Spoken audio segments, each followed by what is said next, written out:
A legal battle over whether former President Donald Trump should be on the ballot centers around the 14th Amendment to the U.S. Constitution. In this week's Legal Lens, Fox 2's Jeff Bernthal asks Brown Crouppen attorney Andrea McNairy about what that amendment is all about and what's expected to happen next.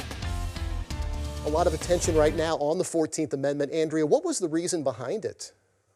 So originally the 14th Amendment was passed in 1866, granting citizenship to anybody born in the United States or naturalized into the United States, essentially freeing former slaves during the Civil War.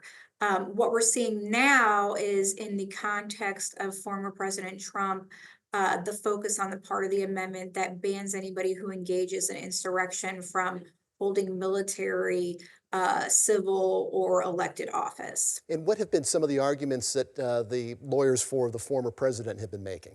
So former President Trump's attorneys are arguing that Section 3 refers to officers of the United States who take an oath to support the Constitution, whereas what they argue is that the president is not included as an officer of the United States, and his oath is to preserve, protect, and defend the Constitution. And we've heard about some findings from Maine and Colorado. What have those states determined?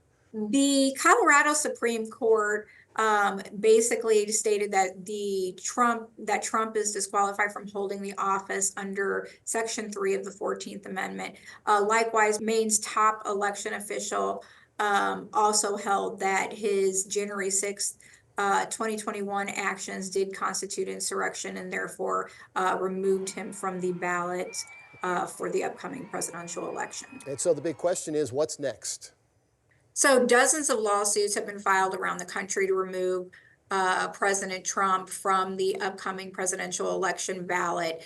Two of the ones we just discussed actually removed him. There's been a few that have not. A Minnesota Supreme Court decided that a state party can put anybody it wants on the ballot, dismissing the Section 3 lawsuit. A Michigan judge ruled that Congress, not the judiciary, should decide who can stay on the ballot. So I think what we can expect to see is this issue snake up through the courts and eventually land in the lap of the United States Supreme Court. Helping us better understand the law each week, Andrea McNairy with Brown Crouppen. As always, we appreciate your time. Thank you.